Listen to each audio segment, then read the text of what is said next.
One of Ghana's biggest exports to the world is Komla Dumo. He worked with the BBC, and we're proud to have had him, of Ghanaian ancestry, having gone around the world bringing you the most captivating stories. Unfortunately, he passed, but the BBC has been thoughtful enough to put together an award scheme to celebrate this one. And I've been joined here by Jamie Angus. He is the Deputy Director of the BBC World Service Group. Chief, welcome. Good morning. Hi. And how are you doing? Yeah, good, thank you. Nice to be here. Good to have you in Ghana. Yeah, very nice to be here. Is this your first time? No, it's not my first time. I was here in 2012. Right. But I've seen, even in the short time I've been here, I've seen how much has changed, and so I'm really excited to be back. Yeah, it's really good news. Interesting. The BBC has put out the BBC Pigeon, for example, which is gaining a lot of traction. What went into that thinking? Well, it's really interesting. We've had a bit of extra investment to expand into some new West African languages so that we can bring the BBC's trusted international news to some new audiences. And so I guess around here the Pigeon is one of the popular ones. Exactly. And it's the first time it's really been formalised and written down for a digital site. So we're really interested in how publishing the news online in that language allows us to reach new audiences who might have been excluded or not chosen to consume the BBC in English. So it's a very exciting period for us. Interesting. Now, the issue of funding for the BBC has come up, in tandem with our own GBC, which, the TV license and all the other issues related to it. Care to walk us what the best practice is? I'm curious, though. So the World Service, the BBC's international services, are funded.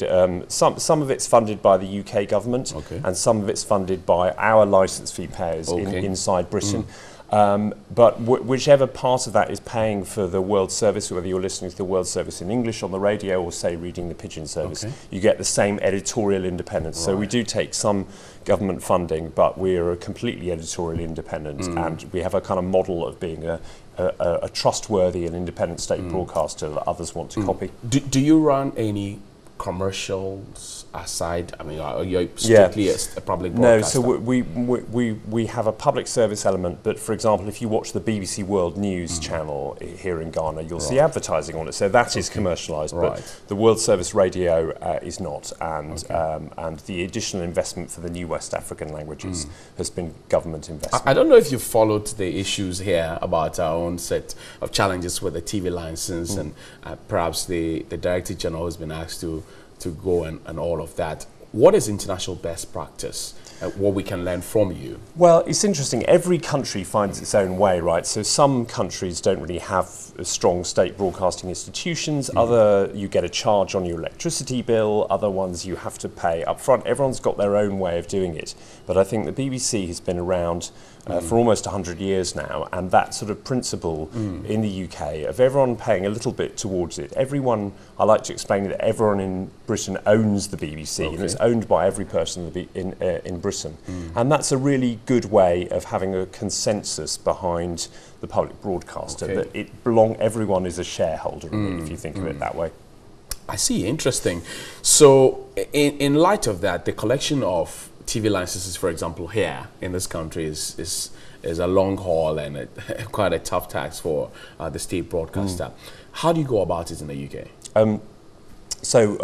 We have a commercial company that collects the license fee for the BBC, and you pay once per household, so every household pays once, and some older people get a free one. But almost everyone pays, because anyone who watches BBC services how do you identify that this Yeah. household has a television, this person owns one, he has to pay? Well, when I was a kid, we used to have TV detector vans, so there was a van with an aerial on the roof that would go around seeing where the televisions are on. But that doesn't happen anymore, and because so many people now watch online, so lots of people don't own a television set, but they might watch on a handset or something. And so, do you take fees from? So so under the new BBC charter, the principle is if you watch anything live from the BBC, you pay the license fee, and so in the end, almost everybody pays, and the system works pretty well. Are they paying for content, or are they paying for owning the set? Because in our case, you're paying for owning the set. No, they're just paying for the ability to watch live programming, for the license to watch live programming. So you buy the TV separately, and then you also have to pay a license fee. And how about repairers and vendors? Because in our laws, those who vend TVs must pay licenses. Those who repair must pay as well. So when you buy a television in the UK, when you pay, they take your address details so that they know where TV sets are going. Okay, that's the way this works. But do the vendors pay for just? No, you pay. You pay. You the purchaser. License fee payer pays the license. Okay, so nobody who is vending or repairing pays for anything. Right. It's per household. The household pays. Yeah. I see. So let's say I have a television set. It's grown old. I put it out there on sale. You know, and you come and acquire it. Yeah, that's fine. How do we do the switch? That's fine. You could sell a TV second-hand TV privately, and you wouldn't have to give or take details in the UK. But how do we pay for TV license on that particular TV? No, the license is not per television set. Okay. It's for your household. So Right. you pay once for each household. Okay. So your address, it doesn't matter goes the by number your of sets address. you have. No, it doesn't matter how many people in the house. Okay. The number of sets. It's one license per household. What advice would you give our state broadcaster in trying to make our environment better to make sure that everybody pays? I suppose the only thing I'd say is that the reason that the BBC's fair and strong and independent news matters is because it's trusted. And if there's a big consensus behind a state broadcaster and the state broadcaster can lead the way in training, in skills, that's what we're talking about today with the Commer Award, about raising the levels of training and skills. So a sort of stable and resilient state broadcaster that has the kind of consent of the mass of the population. Okay. That's a good way to have a sort of beacon for training and skills in a country, and that's a system that broadly works well. Let's talk about Komla Dumor now and the awards that you're going to be launching today. What went into the thinking?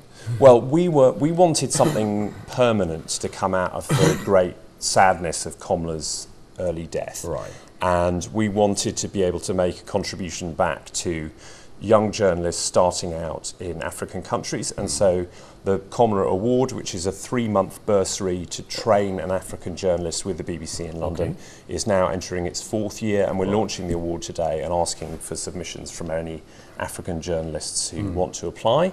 And it seemed like a fitting way to pay tribute to what Komla achieved, because I was really lucky, really privileged to work with Komla directly back in London, mainly on the BBC World News Channel. And people watching have to understand that Komla was on national TV in the UK, like in the early morning on the 5 a.m. slot. He was on BBC One all around the UK. Wow. He was a well-known figure. But he was just a real example to all of us about just the way he spoke to audiences all around the world and the way he could communicate to them, and that they empathised with him and they trusted what he told them and how he explained the news. I thought he was a really inspiring figure. I miss him very much, and we're really pleased to be able to do something sort of enduring in his name. Is the BBC looking for the next Komla Dumor? Well, we're always looking for the next Komla Dumor, even though he's irreplaceable. But that you make an important point, which is that we want to, we do recruit and help develop and raise up journalists from all around the world. And some of the BBC's best known journalists domestically have come to us from other parts of the world. So it's something we believe in, and we see ourselves as players in each country in helping to set journalism standards, to help with training and development. So this is very, very consistent with what we're doing, and it's an absolute delight with Komla's family, of course, here in Ghana, to be launching the award this week. Where are we launching it, and what time, and who can attend? Well, it's on the main way to listen in is on World Service Radio next week. So we're actually taping the event, but there is a radio debate which we'll broadcast next week. So if people listen to the World Service next week, you'll hear the debate around the launch. So that's the best way of consuming it. Interesting. How do you apply? That's the big question. Yeah, to earn the bursary. Yeah, exactly. So the details are on the BBC News website, and we'll get a lot of submissions, and we pick one winner every year. And actually in the last 3 years, we've had 3 fantastic women journalists, 2 of whom came from West Africa. So it's tough competition, but if you're a young journalist and you want to get the benefit of this, do look on the website for the details. Absolutely. And to wrap up, let's talk about a touchy subject. There's a certain perception out there that the international media is fixated on a certain hidden agenda to make Africa look bad. What would you say to this? No, we take our African broadcasting really seriously. You know, the BBC is reaching over 100 million people across Africa on TV, radio and online. And we have staff in almost every African country. Right. So we're really based in African countries among other African journalists and African audiences. And, you know, we have a very large operation in Nairobi, and we're about to open in about a month our new large bureau in Lagos with these additional language services. And the fact that we work extensively in countries and employ local journalists mean that we have a much better understanding of Africa, and that we don't fall back on the cliches that sometimes bedevil international reporting of Africa. We've always got to be on our guard against that, but as an organisation, the BBC feels really strongly about that, and we listen to our I'm African asking journalists. that because over the past 2 or 3 days there have been the conversation about the sugar dam and the pepper dam ministries, those who are advocating for extreme feminism and those who are not for it. And then I think yesterday I heard about the Ghana Drunkards Association, something that, well, we would rather not focus on those people but focus on, you know, young entrepreneurs who are, you know, transcending the borders into the circles of the world. What do you say to that as well? So I'm really interested in, whenever you come to African countries, and when you come to a West African country like Ghana, you get a real sense of entrepreneurship, business expansion, people wanting to better themselves, to trade.